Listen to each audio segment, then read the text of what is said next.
apprentice, where they pay you as you learn.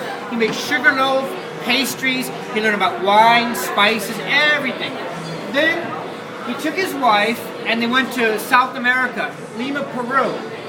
While in Lima, Peru, the gold rush struck. In California, gold was discovered. Suddenly, from a small village, which is a Mission Dolores, and a small one ship a year, millions of ships come in the port, everyone going up the gold field, looking for gold. So he rushed up to San Francisco, and he tried, he went to the gold country, he couldn't find any gold, nothing. But there was very little food stuff, so he opened up a shop, and he would go up and down the coast of the ships, coffee, cocoa, mustard, spice. He made his fortune in San Francisco during the gold rush, not with gold, but with the chocolate and all of that, spice and whatnot. He had several small factories downtown. This was the last one. This was down on Jackson Street and Montgomery. Just before he died, he wanted a bigger factory, so he moved here. He bought this property, and then he died. He went back to Italy. He died, and his children took over. This factory was here from 1895 to 1962. Now, what's interesting would happen in the 1960s, the family, by the 1960s, decided to tear the place down. The owner of the Matson shipping line had an idea. He saw how in Europe they're taking old castles and making marketplace.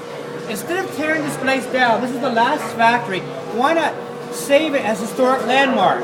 So that's what they did. They sold the company to Golden Grain Macaroni. They moved across to Oakland, San Leandro, and then they thought, why not have an old-fashioned ice cream shop? Ice cream shops were disappearing with the supermarket selling ice cream. Now we have ice cream shops like this all over the country. But like I say, this was actually the last of the family factories. They sold it, but it became the first ice cream shop. Now we have ice cream shop all over the country. So when they put the ice cream shop here, they thought, why not give it atmosphere? Take some of the old antique machine that was here and put them in the back for show. Now you see the oven doors. There's no ovens there anymore, but there's the oven doors. There's a couple of the grinders, but this whole square was this type of machine. Not in this room though. Right here it was a horse stable. In the basement, they had wagons to bring the cocoa beans. But in the old days, they would shovel the cocoa beans in the oven. They grind it. Usually they had sugar and vanilla. It's all stone. Today we don't use stone. We use steel rollers. These machines from Dresden, Germany. German equipment. Stirring. 14 hours of stirring. So when you go back here, when people have their ice cream, you can see how they used to make it. Over here we prepped it. There's the waffle cone, fudge. Everything is prepped for the ice cream shop. And over here, all the ironwork is from the old days. And there's a little motor turning everything. In the old days, they made their own energy from the water, steam power. They had a power plant. There was no motor, it was all steam power. Over here is the time clock.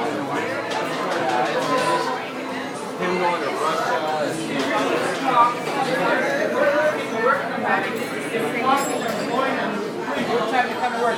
That's what he's afraid of punching the clock. We punch the clock. The workers coming to work and clock in. Each time they took a break. Later they come out with a punch card. This is before the punch card. Payroll comes the roll of paper and punching the clock. And then you punch the clock. This is made in New York, all over the country. This is the way clocks look.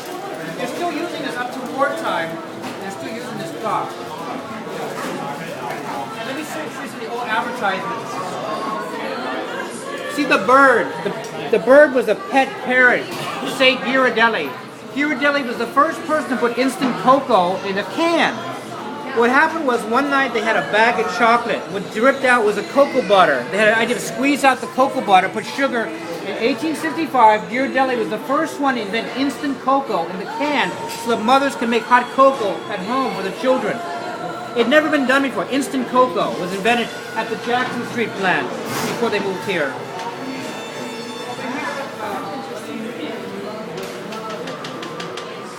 All the old advertisements in the 1920s.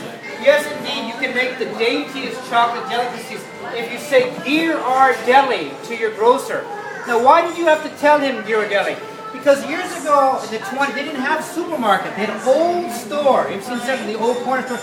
And you would tell them what you wanted, and they would get it down from the shelf. I want this. You'd have a list. What I want. I would like Ghirardelli. Don't ever say Gir, because the Gir means to laugh. In Italian, it's like Ghirardelli. But in English, we say Gir. But some people say Gir. Don't say Gir. It's a Ghirardelli. So These are all the desserts you can make. It's from the 1920 period, see? And then here's the old factory on Jackson Street. These are the children. Domenico Jr. Ghirardelli's first name was Domenico. Now what happened was when he went to Lima, Peru, his Italian wife died. He remarried a woman, Carmen Alvarado, in 1845. He was born in 1817. And when he changed his name from Domenico to Domingo. It means the same thing, Sunday, it's Latin. And this is Domingo Jr., he built this factory, and there's Joseph, and there's another boy and a girl. And you see the streetcar track? What kind of streetcar is it? Is it a cable car, or is it an electric streetcar? What kind of streetcar would run on that track? There's no cable slot, and there's no electric. What kind of streetcar is it? Horse car. Now, what's an interesting story? The reason they invented cable cars is because they used to have these little streetcar wooden, look, it looks like a cable car, and they had two horses. And on a steep hill, they would fall and skin their knee. So a man named Halliday thought he invented a steel cable, wanted to have a cable running under the ground, you grab on the cable and save them. So this is horse car. There'd be a little streetcar. It looks like when you see a cable with the horse is pulling it. That's horse car. And Ghirardelli lived upstairs, the family of the old Jackson Street plant, but also across the bay in Oakland, they had a whole city block, and every weekend it was open to the public. He had olive trees, and fig tree, and March statues. It was like a garden. He had a public garden that was open to the public. He loved Oakland because the climate was better across the bay, and he would have a big mansion open to the public every week in the 1800s. He died in 1894 in Italy, went on vacation. He died where he was born. You know, like this fish swims back, it came back. So then his children took over. It's the oldest chocolate company. It was once known as the Eagle Chocolate. Before it was the first Italian chocolate factory. It didn't work. So we changed to the American Eagle, and now we don't call it Eagle, but we still have the Eagle. All our chocolate still has the Eagle from when it was called Eagle Chocolate. Yeah. Ghirardelli and Sons. Mustard. They made mustard the same in the days before refrigeration. Spices were used to preserve food. Ghirardelli's father was a spice, cocoa, the many different wine. They cut it back to just chocolate, but they had more things going way back. It was like a store. So during the gold period, he made his fortune. Here's a picture of Ghirardelli in the gold period. You can see the gun, the shotgun. Why does he have a gun?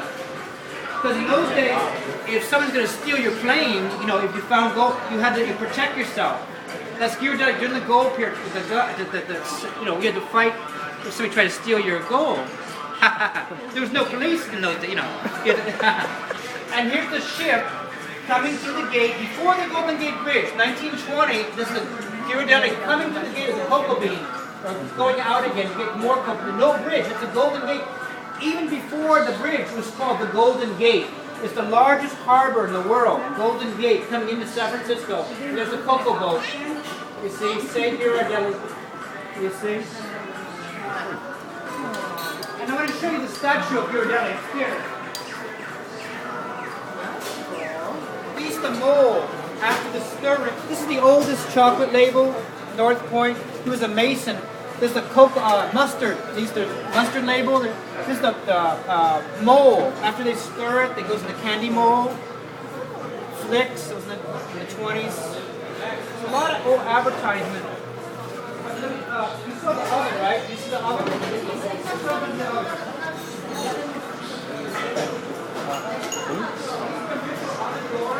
For the turn of the century. In the old days, they would shovel the cocoa beans into the oven with a gas burner, and for 2 hours, they would hand crank it, roasting the beans for 2 hours. When they open it with a blast of heat, they jump back. Very hot, very hot. 2 hours of roasting the beans. You see the cocoa bean here. See that cocoa bean? There's a big shell, similar to a coconut shell. When they break that coconut, there's 40 to 50 seeds, and there's a milk inside. And the cocoa tree